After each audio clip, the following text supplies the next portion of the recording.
फटीचर कहेगा। तूने सपने में भी कभी 1 लाख रुपए देखे? मेम साहब आपने ये क्या करा? हमारे सामने हमारे बाबूजी के ऊपर हाथ उठा दिया आपने। अरे आपको शर्म आनी चाहिए। और एक बात बताइए, हमारे बाबूजी ने क्या करा है? आप तो पैसे तो मांग रहे हैं, वो भी उधार। हमारे बाबूजी यहाँ पे काम करते हैं ना, आपकी एक एक पाई चुकता कर देंगे हम। और बाबूजी, हमने आपसे बोला था ना, आप मत जाइए इनके पास। मेम साहब अगर आपको नहीं देने देना, आप प्यार से मना कर देते, हम चले जाते। हाथ उठाने की क्या जरूरत थी? अच्छा, तो अब तो जैसा गरीब मुझे बताएगा कैसे बात करनी है और कैसे नहीं। लगता है तू भी एक थप्पड़ ही मांगना चाहता है। तेरी तो अर्जिता, क्या कर रही हो तुम? ये क्या चल क्या रहा है यहाँ पर? क्या हुआ अंकल? अच्छा हुआ सनी तुम आ गए। तुम्हें पता है ये 2 कौड़ी का सिक्योरिटी गार्ड 1 लाख रुपए मांग रहा है। कभी सपने में भी देखे इसने 1 लाख रुपए? आया बड़ा 1 लाख रुपए? साहब मुझे ना 1 लाख रुपए की बहुत जरूरत है, बस वही मेम साहब से मांग रहे थे। और इन्होंने साहब मेरे ऊपर हाथ उड़ा दिया और इन्होंने ये भी नहीं देखा कि मेरा जवान बेटा मेरे पास खड़ा हुआ है। और तो और इन्होंने मेरे बेटे को भी मारने की कोशिश की। अंकल वो तो ठीक है, लेकिन इतनी अमाउंट का आप करेंगे क्या? कोई प्रॉब्लम है क्या? अरे ये क्या बातें कर रहे हो तुम्हें क्या मतलब है? और वैसे भी हम थोड़ी 1 लाख रुपए इसको देंगे, ठेका थोड़ी लिया है हमने। ऐसे गरीब लोगों को 1 लाख रुपए देते फिरेंगे तो बहुत जल्दी गरीब भी हो जाएंगे। अर्जिता प्लीज थोड़ा तमीज से बात करो। अभी जो तुमने किया ना बिल्कुल ठीक नहीं किया, और बात कर रहा हूँ ना मैं अभी, शांत खड़ी रहो। अंकल देखिए 1 लाख बहुत बड़ा अमाउंट होता है।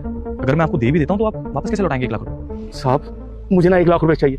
मेरा बच्चा पढ़ाई में बहुत होशियार है साहब, इसका कॉलेज में एडमिशन करवाना है और एडमिशन के लिए 1 लाख रुपए मांगा साहब।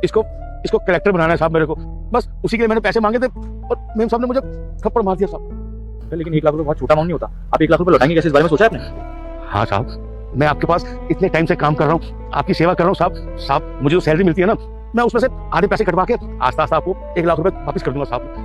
अंकल आप कैसी बातें कर रहे हैं? आपकी टोटल सैलरी 12,000 रुपए है। अगर उसमें से आप आधे दे देंगे तो 6,000 बचेंगे। घर का खर्चा कैसे चलेगा आपका? बहुत दिक्कत हो जाएगी आपको। 12,000 में मुश्किल होती है, फिर 6,000 में अंकल कोई मतलब नहीं बनता पैसे देने का। साहब आप उसकी चिंता मत कीजिए साहब, मैं अपने घर का गुजारा कर लूंगा साहब। लेकिन मैं चाहता हूँ कि मेरा बेटा पढ़ लिख के बड़ा आदमी बन जाए, मेरी तरफ घाट की नौकरी नहीं करेगी। बस साहब मैं आपके आगे हाथ जोड़ता हूँ, आप मुझे पैसे दे देंगे तो मैं अपने बेटे का एडमिशन करा लूंगा साहब। मैंने ना बात कर ली है, मैं ना सुबह न्यूज़पेपर डाल दूंगा और शाम को यहाँ आ जाऊंगा और रात को 11 बजे तक यहाँ ड्यूटी करूंगा गार्ड की। और उसके बाद साहब मैंने एक रेस्टोरेंट में बात की है, मैं वहाँ जाकर मेहनत करूंगा, वहाँ जाकर कमाऊंगा साहब। एक माँ बाप की इच्छा है कि बच्चा उसका कुछ बन जाए, इसीलिए मैं खूब मेहनत करूंगा साहब। आपकी फाइल उड़ा दूंगा साहब। मैं तो आपके पास बहुत टाइम से काम कर रहा हूँ साहब। और वैसे भी अगर तू अपने बेटे की इतनी मदद करना चाहता है तो कोई दिक्कत नहीं है। अपने बेटे को बोल दे हमारे घर में आ जाए, झाड़ू पोंछे का काम या कोई भी काम हम उससे दिलवा देंगे, बदले में पैसे दे देंगे, है ना? अर्जिता बस बहुत बदतमीजी कर ली और बहुत सुन ली मैंने तुम्हारी।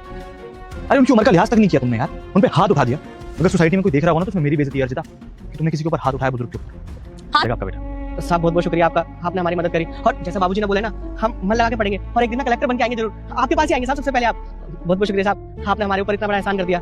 रुक जाओ मेरे बेटे, मैं तुझे आशीर्वाद देती हूँ कि अगले सोमवार से पहले तुझे एक बड़ी खुशखबरी मिलेगी और जो भी तुम्हारे मन की इच्छा है वह भी अवश्य पूरी होगी। लेकिन बेटा तुम भी मेरे सच्चे भक्त हो तो इस भले इंसान की वीडियो को लाइक सब्सक्राइब करके जाना। तथास्तु मेरे बेटे। बदल सकता ना अर्जिता, तो इससे बड़ी कोई बात नहीं हो सकती। वो अकेला ही नहीं, उसकी 7 पुश्तें मुझे याद करेंगे कि एक इंसान था जिसकी वजह से हमारी दुनिया बदल गई।